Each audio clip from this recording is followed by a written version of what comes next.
I've always believed that coaching or whatever is very important for me, because I feel like if you're not ready mentally, you can be so ready physically and not be able to play. It's just not going to click. Yeah. It is Thursday, September 29th. This is the Token CEO podcast. I'm Erika. I'm the CEO of Barstool Sports. So it's soon to be October, and October is Breast Cancer Awareness Month. We always do something for breast cancer awareness. Last year, I created a shirt that said, "You're the tits," which I think is a great thing to say to a woman, like, you're the bomb, you're the tits. So you can still get the You're the Tits sweatshirt. I love my You're the Tits sweatshirt. Brie made this sweatshirt with the boob on the front. Are we selling the one with the boob on the front? I love the one with the boob on the front. Anyways, 100% of proceeds will go to Pink Aid. Pink Aid serves underserved breast cancer patients. They provide financial support on an emergency basis. They provide compassion services. That's a new phrase I'd never heard before. And then they also provide critical resources to families in need of women suffering from breast cancer. So if you go to the Barstool Sports store now, you can get all sorts of subtly inappropriate but very cute and charming breast cancer awareness gear.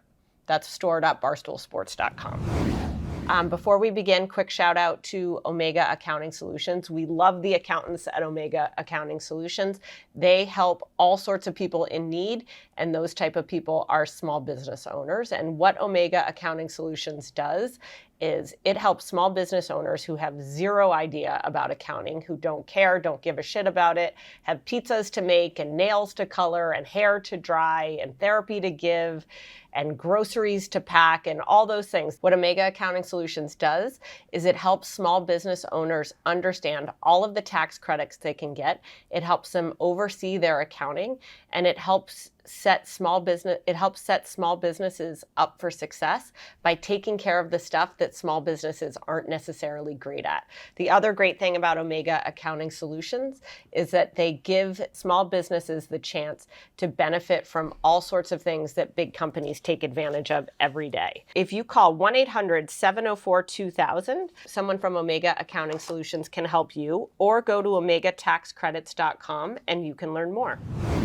So instead of boardroom, we're going to have a mental health moment. So I have been, all my guys just complain all the time about Snoop Dogg's Instagram, and basically that Snoop Dogg gets away with stuff on Instagram that we are not allowed to get away with. So I hope the Facebook people are listening to this episode. But one of the things I was thinking about the Ons interview, which you'll hear in a second. And one of the things I was thinking about is judgment. And Ons says during our conversation that what her mental health coach really helped her do is to stop judging herself. And I thought that was like, I actually hated my sound of my voice and how I responded to her. I was like, really, Ons? And I actually should have been like, exactly, Ons. So I was kind of mad at myself at how I responded to it. But I've been thinking about it a lot, and I think that is exactly it.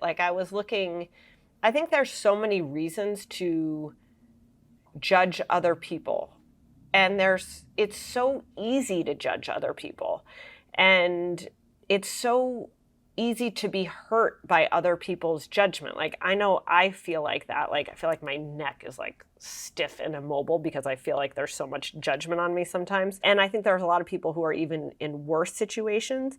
But then I started thinking about it, and I was on Instagram, so watching Snoop do a bunch of memes that we're not allowed to do, and he had this post that's like, "Raise your motherfucking hand in the air if you know people be talking about you behind your back, but you don't give a fuck." And I was like, what a good thing for Snoop Dogg to say. I wonder who's talking shit about Snoop Dogg, but I'm glad that he says it. And then I was starting to I was in a taxi cab yesterday, and oddly, it was the Kelly Clarkson show playing, but she had Hillary Clinton on. And Hillary Clinton goes into this huge thing about the bravest thing she's done in her life was to stay in her marriage. And what she basically says is that everybody goes through something. And Hillary didn't intend to be a public personality. You can believe that or not, doesn't really matter. But that whether it's public or whether it's private, every single person on the face of this planet is going to go through at least something. And that the more time you spend judging others for their failures or their shortcomings or their pitfalls or their mistakes or their flaws, it's not a reflection on the person, it's actually a reflection on you. And that the best thing you can do as the person who is human and fallible is to move forward from the moment. And sometimes you have to move forward publicly, sometimes you have to move forward privately. But the sooner and faster you can pick yourself up again, learn from it, apply those learnings to the next day and dust yourself off and put a smile on and believe in yourself, the better off you are. And so I think that that's just something I'm thinking about. Like, so instead of a boardroom, we're kind of having a mental health moment. But I think that's just important in life because I do think it's easy to fall into the trap of just being judgy about other people.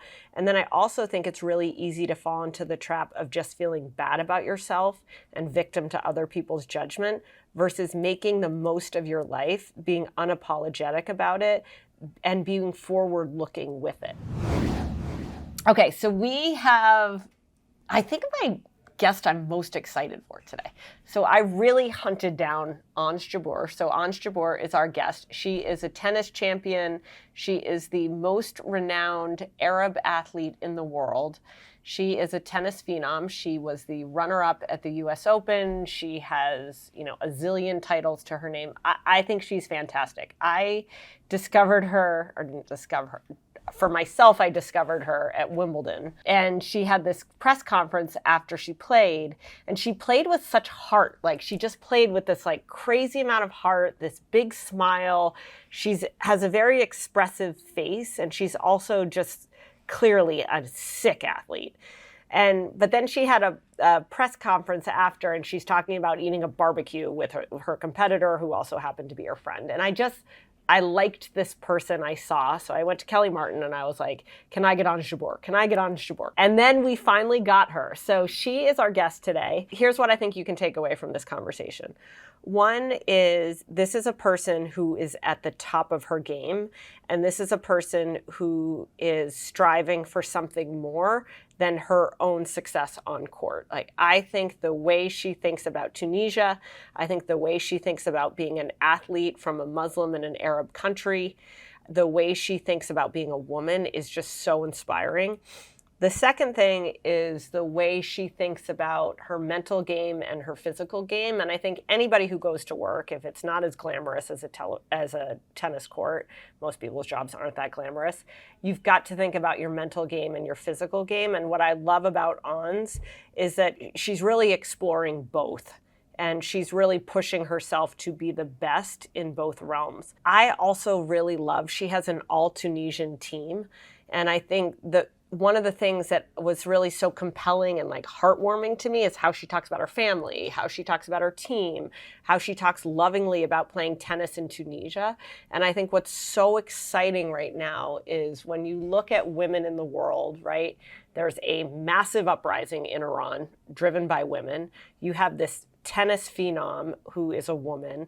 They're going to create more and more opportunities for women around the world, and they come from places that are very, very far from here, but yet there's so very much that people from here, whether you're a man, whether you're a woman, whether you like tennis or you don't, that you can learn from. So that's my introduction to Ons Jabeur. All right, Ons. We're going to explain who you are before we do this, but what I really want to talk about is the barbecues. Barbecues? You talk about barbecuing all the time. This is my favorite kind of meal, and for me, just is this like a Tunisian barbecue or an American barbecue? I don't know about the American barbecue. You should show me. I know about the Tunisian one. Okay, hit me. What isn't a Tunisian barbecue? It's like a mix of beef, chicken. It depends. If you want to go seafood, then you can change it up a little bit. Okay. Yeah. So and it's like family style. Family style. Okay. What big portions? Everything. Just it depends what you want to eat with. Okay. But usually, we just have potatoes. Okay. And cheese. Some. Yeah. No, not Tunisian ones. Yeah. We actually we make some traditional Tunisian dishes. Okay. And it's really, really good and spicy if you like spicy. Oh, I love spicy. Okay, and how many people are at a Tunisian barbecue? Are you hosting this? Is it happening I at love a restaurant? hosting. Okay. I love. So you're like, come to Ons's house and come to my barbecue. And my husband does everything at the end. The cleanup? Yeah, 100%. You're like, chop, chop. Let's go. No, but I like a good amount of people. Like usually when, as Muslims, we celebrate the Eid. And then we do a lot of barbecue. So it brings back great childhood memories. And it was with my grandma. And I think we used to be like 20, 25 people around. Oh, it's amazing. Like, it's really good, yeah. That's like American Thanksgiving. Like you have the grandparents and then the little kids. Yes. I used to have to sit at the kids' table. Do you have that in Tunisia where all the grown-ups and like well-behaved people get to sit like up at the front and then the badly behaved people sit at the back? No, we actually have a normal table for everybody. Yeah. Okay.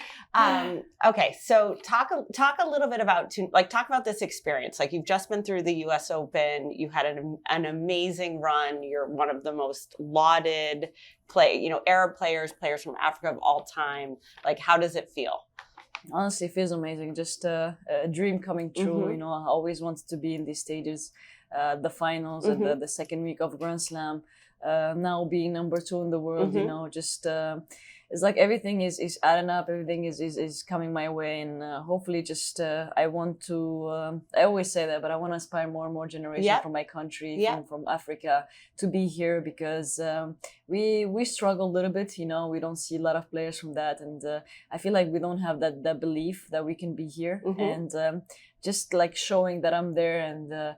I'm at the ceremony with the greatest players of all the time. Yep. It's just I hope I can give that belief and just see more and more players. And what is it like? I have a good idea of what the tennis system looks like in America, or I can imagine what it looks like in Europe. Like, what does it look like in Africa? Well, in Tunisia specifically, I played a lot in hotels. Okay. We have a lot of tennis courts in hotels. Okay. We don't have street courts. Okay. Unfortunately, I want that. You could make that. Hopefully, yeah. One day, maybe I can try to coordinate with the government and make that happen. I think you're basically running Tunisia at this point, but and there's a lot of very beautiful tennis clubs in Tunisia. We have one in Sousse, where I grew up in Hamam Sousse. We actually started with 4 courts, and now we have more 4 courts, so 8 courts, which is, I mean, crazy in Tunisia, you know, to have that big club. We also have very nice ones in Carthage, view on the beach, you know, so it's always amazing. Also, just, you know, apart that, the hotels and clubs, that's where you actually play tennis there. Yeah. And your mom introduced you to tennis. Yes, my mom was a huge tennis fan, and she never got the opportunity to play. Okay. So when she had 4 kids, she was like, okay, it's me time now. I have to go to the tennis club and train. It was like, but I was like 2 or 3 years old, and she didn't have a babysitter, so she was taking. So you got dragged along. Are you the baby? I am the youngest one, yes. And what do the older 3 say? Well, they play tennis also. They do? You know, but just they chose to be engineers after, you know. Okay, so everybody's an engineer and you're a tennis star. Yeah. Okay, so what is your barbecue dinner table conversation like? Probably about tennis, because everybody wants to know what's happening with me. Okay. But I mean, honestly, next week my brother's getting married, so I will let you know the conversation that we're gonna have. But we're gonna have a barbecue. Definitely. Okay. Come on. Do you like his new wife? Yeah. Okay. She's really cool. Yeah. Okay, that's cool. No problems there. Okay, you never know. And then talk a little bit. You're having a tournament, the Jasmine tournament soon. Yes. So talk a little bit about that. That's amazing. I always dreamed to have like a big tournament in Tunisia. 250K is the biggest one yet. That's prize money. That's prize money. Okay, yeah. And for the category as well, there is a 250, 500, 1,000, and the Grand Slam. And maybe we're just hoping for maybe women, right? Just for women, yes. And it's nice. The federation is doing a great job. The government is putting everything to, you know, make people very safe, because you know, some people, they don't know Tunisia, and some players, they ask me if it's safe. I was like, you guys, it's really safe. Just come enjoy the beach. It's really amazing. Just come there, and it's really nice. So I can really connect with the players as well, because I talk a lot about Tunisia and how amazing it is, but no one knows, you know. And now they have the opportunity to come and play there. And I feel like I'm hosting it again. Maybe I'll do a barbecue players party or have something. Have a barbecue. But it's have a barbecue. Just, but it's amazing. I really cannot wait. Okay, and what's it been like? I mean, you travel so much. So what's, you know, how do you stay so up? How do you stay so connected while you're on the road, 3/4 of the year? Yeah, I try. I mean, I'm used to it right now. I've been doing it for years now. The advantage is my husband is with me, so it's good. Nice. I don't feel like alone. Yeah. And just getting used to it. The part that I hate the most is unpacking and packing all the time. Yeah. And literally sometimes it's like 2-3 days and I just new suitcase, new clothes. Do you bother putting your clothes in the drawer, or do you just live out of the suitcase? I have to. Sometimes I'm lazy. I leave it on the bed, but I mean, it's disturbing, you know, when I'm at the house and it's You're like, the clothes. I need to know, but it's like sometimes I need to know where my clothes and you what want to know where your things are. Yeah. And talk a little bit about, so people call you the Minister of Happiness, which you've talked about a lot, but for people who listen to this, like explain that concept. To be honest with you, I have no idea how they came up with that, but I think it started like a few years back. Because Tunisia was going through rough times, you know, and people were not happy. And I was playing, I was winning. People were busy watching me and happy cheering for me. So I think that's how the name came. And you were happy. Yeah. I was happy. I was winning. I was bringing, you know, titles. So there was like I'm kind of bringing happiness where, you know, the times were not really great in Tunisia, but it's just amazing how I never thought that people would really follow tennis more than soccer in Tunisia, which is soccer is a big deal. Yeah, of course. Champions League, and remember at the US Open they chose to see my match than to see the Champions League match, which is crazy because I mean I know how crazy Tunisian are about soccer, you know, and now they really follow me. Even it depends. It doesn't matter the age. Everybody wants or the to gender. Follow. Yeah. Doesn't matter. Even like there is a lot of because we have cafe only. Mostly men watch there, and usually they want to like just have fun with their bros. So now they're watching tennis, you know, which is amazing. They're watching you, which is amazing. Really crazy, I think you're electric to watch play. I love watching you play. Thank you. I'm not a big tennis geek. I can't even figure out the tiebreaker and the 2 points. It's okay, just watch me. I just watch you but you're so fun. You mix up your game all the time. You're such a good athlete. Were you always a good athlete? I don't know. I mean, I think my game reflects a little bit my character because I hate routine. I don't like to do the same thing all the time. You get bored. I think change it up, the rhythm and having fun, smiling and doing some trick shots is part of my character. I love that. And also I feel like part of me that plays tennis really needs to connect with the crowd, and it's really important for me. So it's just I want to have fun also, you know, on the court. So it's very nice to interact with the crowd. You're electric that way. I was so sad in the final where Iga had you on the baseline the whole time. I was like, so what happens when you have to play somebody else's game? Like we talk about work a lot when you're on the defensive and you have to play somebody else's game. Like what happens in your head? Like what happens to you in that? It depends with the day. Sometimes you can make your way and impose your game, but sometimes, you know, just the player is too powerful that you can't. And, you know, it depends also that day if you're feeling great or not. But I think the difference between being a top 10 or top 100 or top 200 is really to know your way during the game, to know how to impose your game. And if Iga is number one, then she's number one for a reason. You know, she's really tough to play, and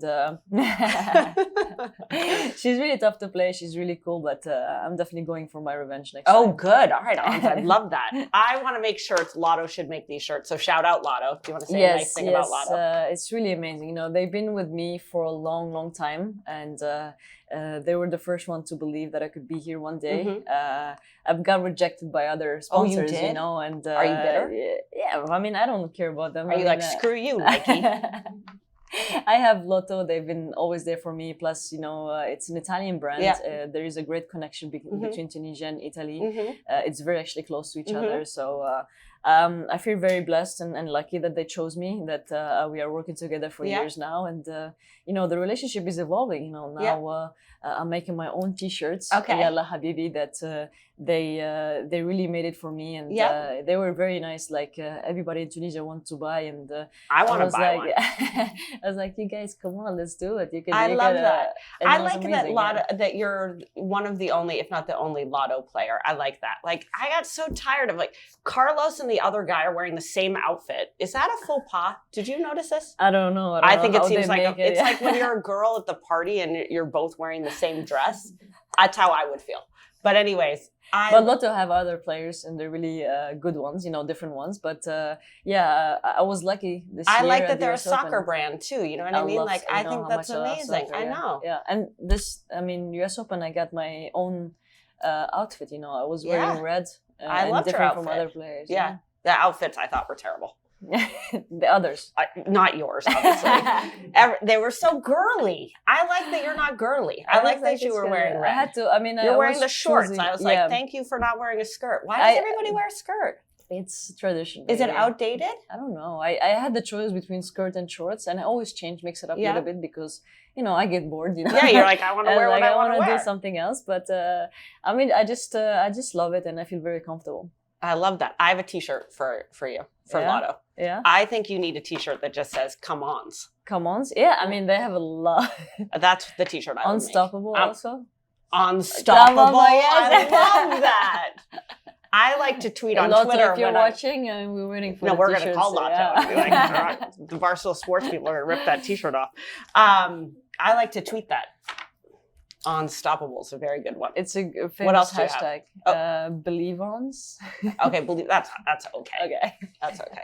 Yalla Habibi is the Yalla best. Habibi is good. Yeah. Yalla Habibi. People know Yalla Habibi everywhere now, which is great. Explain what Yalla is to people who Yalla or is the like, whole thing actually. Yalla is come on. Come on.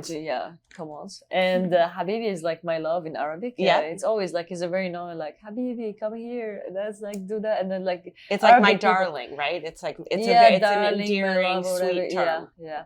It just sounds so good coming out of your mouth too. Habibi. You know what I mean? Habibi, Okay, wait, I have another topic for you. Your coach, the mental coach. Yes. Everybody's making a big deal about the mental coach. Okay. So did you start that trend? No. Describe what she does for you. So I've always believed that mental, coaching or whatever is very important for me, because I feel like if you're not ready mentally, you can be so ready physically and not be able to play. It's just not going to click. Yeah. So I think you can overcome anything with your mental. And I've always worked with other people. And, I've met Melanie back in 2016. Okay. We started working together, just... I had like a lot of stress, anxiety. Sure. And pressure. A lot of pressure. And I couldn't sometimes play. I couldn't like really just play my game, and she kept helping me with that. She kept helping me with my confidence. We meditate a lot. Okay. I go see her in Biarritz. She lives in France, and it was just she's really amazing. And just listening to her voice is very calming. Okay. She's not like just understands me, doesn't judge me, which is very, very That's important. Refreshing. Yeah, very important for me. And we work through a lot of things together. Yeah. And she's really helping me, and she's still gonna help me more and more. And just love that we started the journey from the bottom, and now we're here. Awesome. So it's we are evolving together, which is really great. And how does it work? Do you talk on Zoom? Yeah, usually we WhatsApp or Skype. And I try to take her with me from time to time to tournaments. She was so cute at the US Open. Yeah, she was. I thought she was so cute. Yeah, she was. They call her the twin of Arantxa. Says she used to play. Oh, really? Arantxa used to play, and everybody confused Melanie with Arantxa. And then that time they saw them both at my box, and I was like, wait, which one is which? Yeah, absolutely. And it's just like, honestly, just amazing to have also a feminine energy around me, because I'm surrounded by boys all the time. 100%. Yeah, Issam, Karim, and Thibaut, always here, so. Thibaut's sweet. Yeah, he's nice. I liked that you had women in your box. I feel like Carlos, I was like, could you have a woman in your box, Carlos? He's still young. He doesn't know how I know, they don't want any important girls is, around him, I think, which I get. But so I have a mental coach, and he pisses me off all the time because he tells me things I don't want to hear. Like, does she make you mad? Does she challenge you or no? She does. We actually more communicate. Okay. Because I probably will tell her things that I don't like. She will tell me things that I don't like, but in her own way that doesn't really pisses me off. Okay, but that's good. A little bit.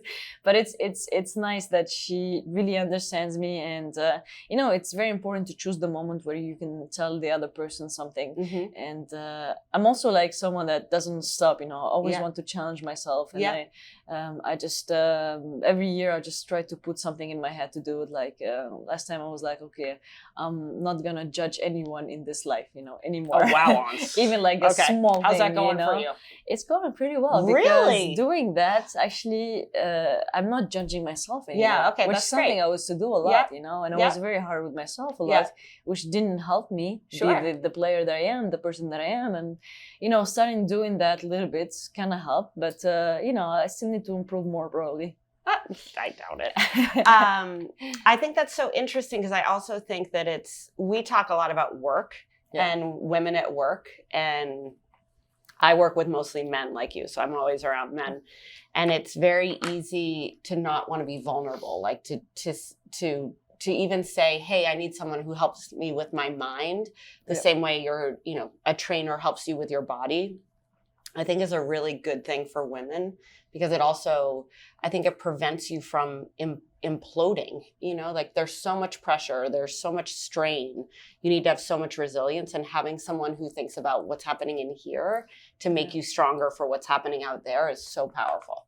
Yeah, I think everybody needs that, and it's just, it's tough. I know it's tough, and part of the journey is really to accept that it's gonna be difficulties, it's gonna be challenging moments, and as a woman, we struggle a little bit more, but it is what it is. We are strong. We are born to be strong, and I think if we can give birth, we can do anything. You can do pretty much anything. I would agree with that. Okay, and then what's next for you? So barbecues, rest, Tunisian marriage, Tunisian marriage. Oh, the Tunisian marriage. What's a Tunisian marriage? What's a Tunisian wedding like, actually? So we have 2 nights. Usually, some people they can do 7 nights, but we that's a lot. just have 2 nights. Okay. We have the night of the bride, where she wears traditional dresses and everything. What are you gonna wear that night? I don't know. My dress is waiting for me. Yeah, I go with Lotto. Just kidding. Okay, so your dress is waiting for you. Okay. Yeah, dress is waiting for me. Do you do bridesmaids and grooms? We don't have bridesmaids, no. Okay. We just family. Okay. And we have the wedding day. We actually will have to cook like a nice couscous. I don't know if this. I love couscous. Yes. Okay. We make like a night where we all eat together couscous, okay. And we celebrate. Her family and your family. Yeah. Have you met her family yet? Yeah, I know. They're very nice people. They're nice people? Yeah, okay. yeah. All right. They're do you cool. like apricots in your... Okay, fine. Do you like apricots in your couscous? No, we do it without. Just straight? Yeah. Okay. With chickpeas. Okay, and it depends what you want, but we usually do it with the beef. Okay. Yeah, because it's... mixed together or separate? We have the sauce and like the potatoes and everything, and then you can mix it together. Yes. Do you love to eat, Ons? I love to eat. What are you eating in America? Who doesn't love to eat? I love to eat. What are you eating in America?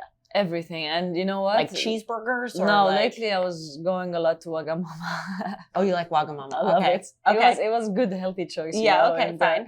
I was literally eating every day there. Okay. Every day. Takeout or you're going? Both. Okay. I did both. What are you getting? Friends what's there, what's the odds? Yeah, they're like, odds, what's up? And if I don't play the next day, I take ramen. Okay. If I play, I usually take just rice and chicken or rice and shrimp. So healthy. Yeah. They're really good food. So, it is really good. Yeah. I used to go to Wagamama in London all the time. Yeah, well, they open just right here, which is great. So convenient. Okay, so the wedding. We got the wedding. Then we've got our tournament. Yes. Are you going to get some down? Like, you're going to go to the beach? You're going to, read a book? Yeah. I mean, I think I like to fish, so probably I'll go fishing. I don't eat the fish, but I like to catch fish. it? Yes. Like deep sea fishing? Oh, Or like like the small fly fish fishing. like Okay. this. Okay. That's my. That's your bag? Yeah, Okay. that's my bag, and then just enjoy a little bit time with the family, and then go back to training, prepare for the tournament, and prepare for the last 3 tournaments that I'm gonna play at the end of the season. Okay. And one of them is WTA finals that I qualified for, which is Congratulations. exciting. That's big. Yeah, that's really big, and I was like 2 points away or 3 points away last year, which was it did hurt, but so I'm good this year. I'm secured. Okay, it's amazing. All right, well, we can't wait to root for you. Thank you. And I just want to thank the West House. I'm staying here. Okay, great. It's really amazing. It's so nice. I've never been here. I'll always stay here. I always feel comfortable, like a family. Okay. And you know how much I love New York, and just being in the West House, it just makes it cozy. Okay. And really not the noise of Manhattan a little bit, so I just relax also. So pretty much, if you're watching this and you want to be like Ons, you go to Wagamama and you stay at the West House. And you wear Lotto. And you wear Lotto. And eat couscous. Yes. And barbecues. All right, thank you, Ons. Thank you. I'm such a fan. Oh, you're so great. All right, let's talk about Ridge Wallet. I've got my Ridge Wallet right here. It's gold flecked. I love it. You can just tuck it right into your bag. You can tuck it into your pocket. What's awesome about the Ridge Wallet is it holds up to 12 credit cards. It also holds your cash. They also have put RFID blocking technology into this thing. So if you walk by some sketchy person or company or corporation or misfit operation on the streets of New York City, it will protect your information from getting stolen and zapped by someone outside of your wallet. If you go to ridge.com and use code Erika, you can get 10% off. They've got all sorts of colors. If you go to ridge.com, use code Erika, get 10% off. You can be entered to win a Ford Bronco or just get $75,000 in cash. This wallet is great. I don't know if it's going to hold $75,000 in cash, but if you go to ridge.com, use code Erika, 10% off. You can see for yourself. All right, so let's do Q&A. We're going to talk about mental health. One of the things I loved about Ons, I loved Ons, which I'm sure say about 700 times in this episode, but I loved how she talked about her mental health and how she's thinking about that her mental health game is as important as her physical game on the court. So our Q&A today is centered around mental health. First question, when should you take a mental health day? And how do you express that you need it to your boss or manager? Okay, I have a lot of opinions on this one. One, if you're feeling fried or overwhelmed, or you're sad, or you're just feeling anxious, sometimes I feel anxious. I think everybody feels anxious sometimes, to be honest with you, or most anybody anyways. If you're feeling those things, if you're feeling like, I don't know about you, but like sometimes I feel like, I have like so much stuff, administrative life stuff to do, and I keep pushing it off, or I have so many doctor's appointments I need to go to. I need to get my teeth cleaned. I need to get a checkup. I got to go to the gyno. I got to do all this stuff. Like if you're feeling overwhelmed emotionally, if you're feeling underwater in terms of just the running of your life and the management of your life, I don't think the default solution is to ask for a mental health day, but if you can't get it, if you can't catch a break, if you can't get it done on Saturdays or Sundays, you can't make things happen over work, and you're just feeling bad, that's the perfect time to ask for a mental health day. Now, my personal opinion is that your mental health is not your boss or your manager's business. So I don't think you need to say, hey, I'm taking a day off because I need a mental health day. I don't think that's anybody's business. Millennial people probably will say that that's wrong.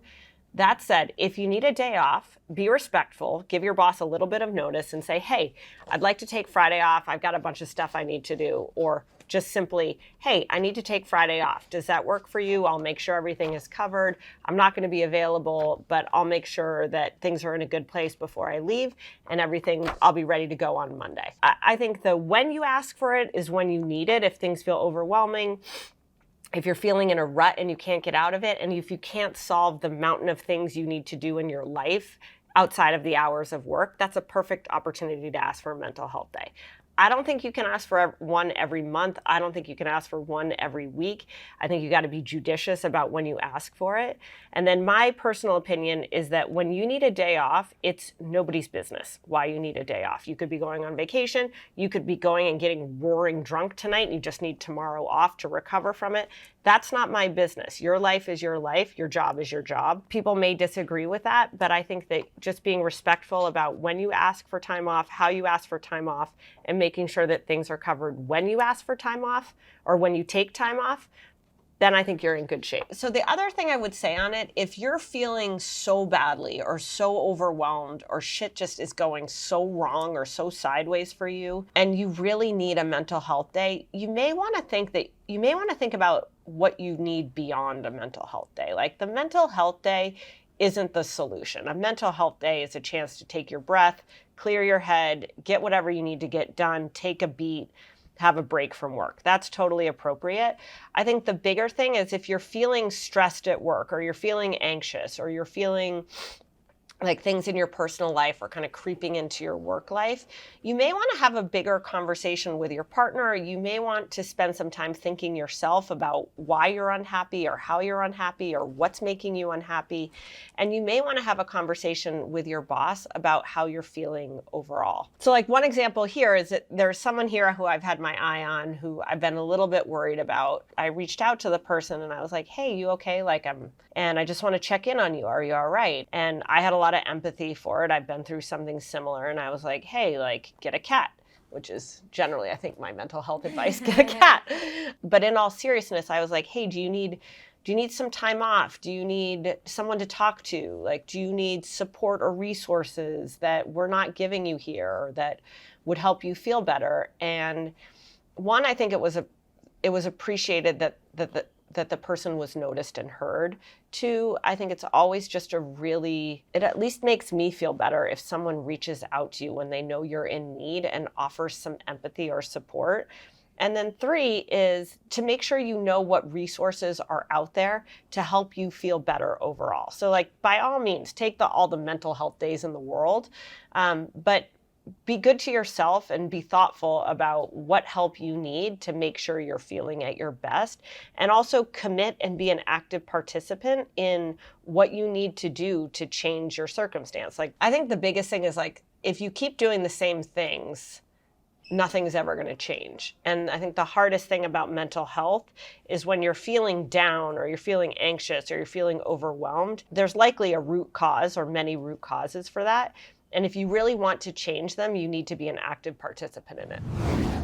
All right, second Q&A. As a manager, how do I respect someone's mental health but still hold expectations of output? Okay, this should be, in my opinion, fairly easy. As the boss, your job is to make sure that you have as high-performing, as high-powered a team as possible who are delivering the outputs you need to make sure that your group, your team, your division, your company, your whatever is successful. Part of having high-powered and high-performing people means that people are at their best. And thinking about someone's contribution at work as it relates to the actual work itself, and thinking about how someone is showing up at work in terms of what's going on in their head or what's going on in their heart, both of those things are really important. You know, you never can lose sight of what you're trying to accomplish. But I think as a manager, you really want to have an eye towards, hey, this is what makes my team tick. This is what makes this person in front of me go. How do I get the most out of this person? How do I support this person in the best way possible? How do I push this person in the way that is most conducive to a successful result or outcome? So you always have to think a little bit about not just the work, but also the head and the heart and everything that goes behind it. But so long as you have a good sense of what makes a person tick, where a person is coming from, have empathy for everybody's situation. Every person is going through something. You got to remember that. You can have a lot of heart and a lot of compassion about that without losing sight of like, hey, we've got to hit the numbers this quarter. So that's how I would really approach it, is thinking about the whole person, thinking about the whole team in the context of what your bigger goal is that you're trying to achieve. Next question is, what are your tips for dealing with a coworker that's always negative and affecting my mood and energy at work. Ugh, I hate these people. I hate negative people. Negativity is contagious. Like, it is a disease. I hate negativity. It actually like drives me nuts. And I know exactly what you're talking about in terms of when you always have to interface with someone who is just a total Debbie Downer, total negative, total buzzkill, just bleh.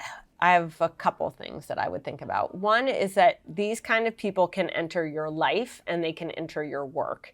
And the single best thing you can do is to identify it. So when you have like an energy vampire who's entered your life, you got to find a way to spend as little time as possible with the energy vampire to protect yourself against the energy vampire. And then, ultimately to possibly confront and solve things with the energy vampire.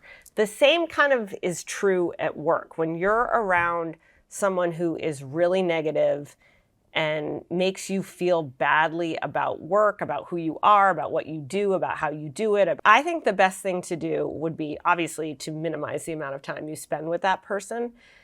Sometimes that gets to a boiling point. Like, I know I've been in this situation and I just have a hard time biting my tongue sometimes.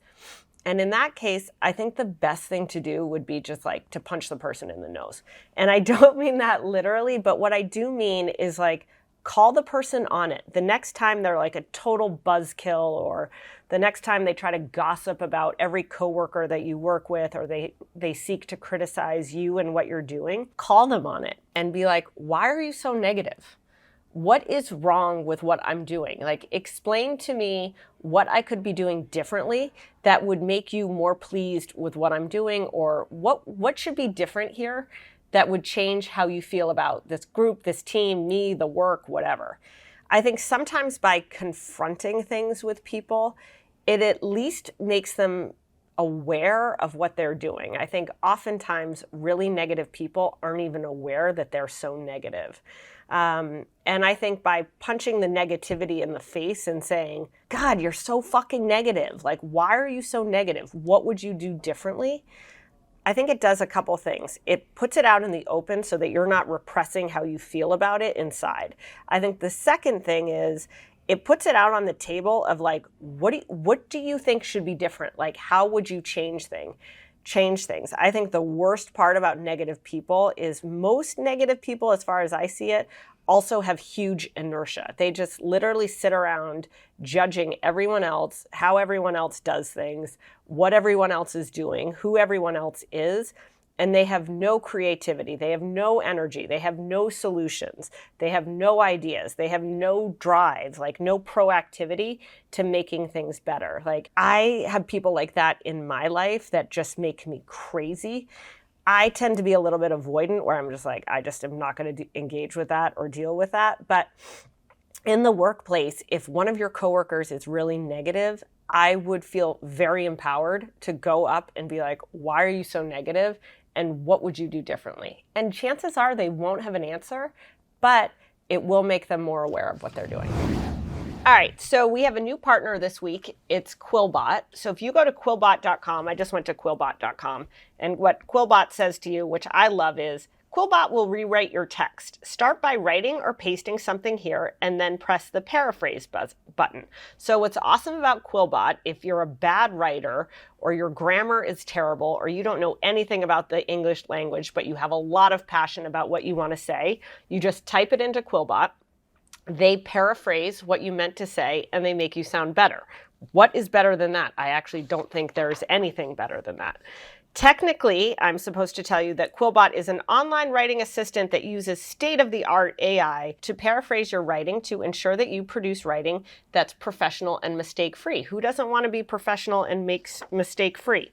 I've been trying and failing to do that all of my life. So if you want to increase your productivity, sound smarter, and remove the mistakes from your writing, go to quillbot.com.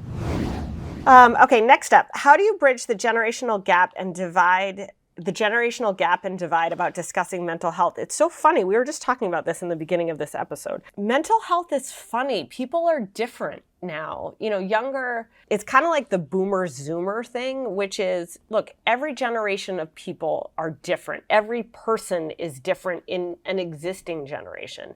There tends to be norms or certain ways cultures work that change over time. One of the things that's really changing over time is how people in their late teens, people in their 20s, people in their early 30s feel about work, how they feel about themselves, what they prioritize, what they like, how they want to do things, what they value in life, all that kind of stuff. If you're from my generation or older, you were kind of taught to not talk about your problems, to shove them deep down, dark inside of you, drink or work more, and just carry on and soldier through.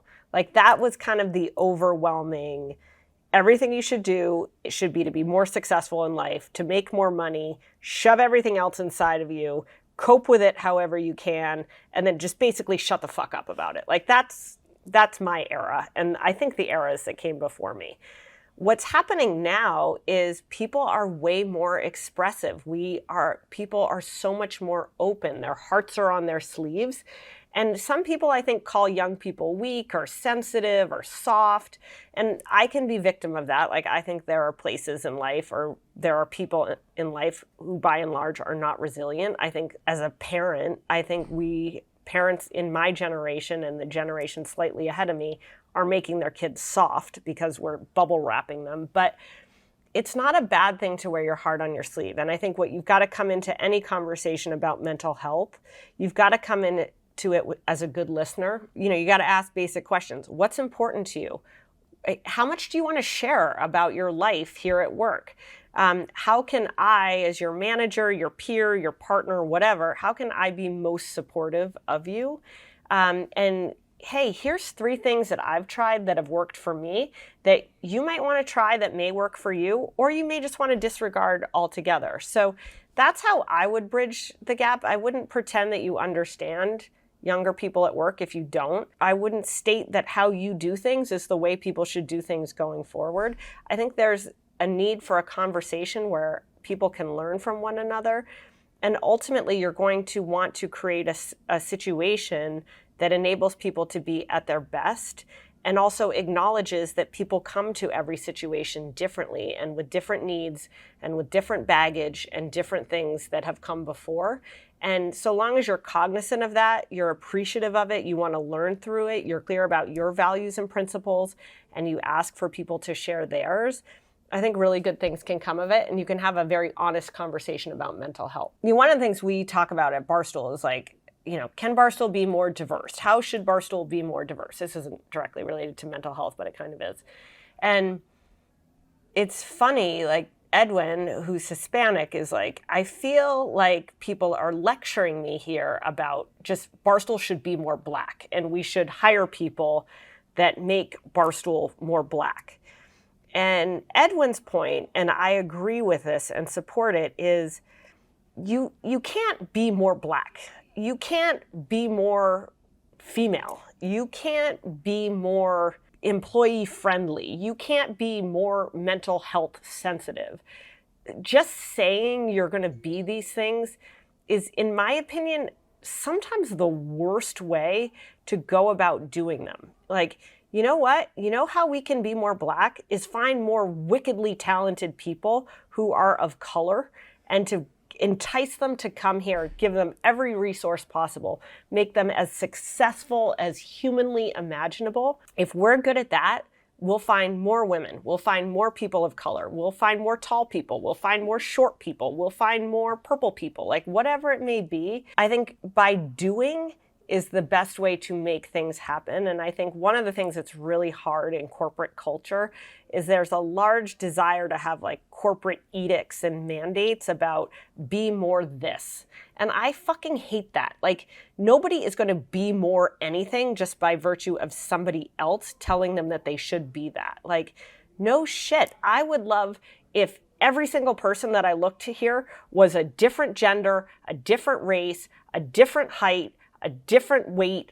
I would love that. And the thing that I love about Barstool actually is oddly how crazy open it is to all, pretty vastly different types of people who would have no other reason to come together on something. And I think it's the nature of opening your aperture to different people, different perspectives, and different thinking is what actually creates change. Now, part of the reason I think there's so much defiance is nobody wants to be told, be more Black, be more diverse, be more female. Like, I think good leaders should be aspiring to that. But I do think that by doing things, by being conscious of opening the aperture, by being open to new people, that's the best way to make things happen, not just hiring token people. It was like Dave wanted to grow Barstool. I was the right person to help him do that. Did it help that I was a woman? I guess. Do I think he hired me because I'm a woman? No. Do I want to be told that the only reason I'm good at this job is because I'm female? Fuck no. So I think this is kind of what's interesting right now, whether it's mental health or diversity or the women's movement, is people don't want to be lectured and people don't want to be told to do this. What we should be pushing people towards is, what are they doing on a day-to-day, hour by hour, meeting by meeting, person by person basis to widen the aperture, to protect employees of all different colors, of all different sizes, of all different races, of all different genders, to make work safe and to make work great. And then ultimately, how do you open yourself up enough where people can learn from one another? Bros can connect with the woke people and come up with something broy and wokey that's never been done before. So long story short, that's my rant on that. I'm going to leave you with that. So that's where I'm leaving you. Thank you for listening. Thank you for giving us a rating or a review or giving us your feedback about our pod. We are back here next week. It's going to be great. And I think that's it.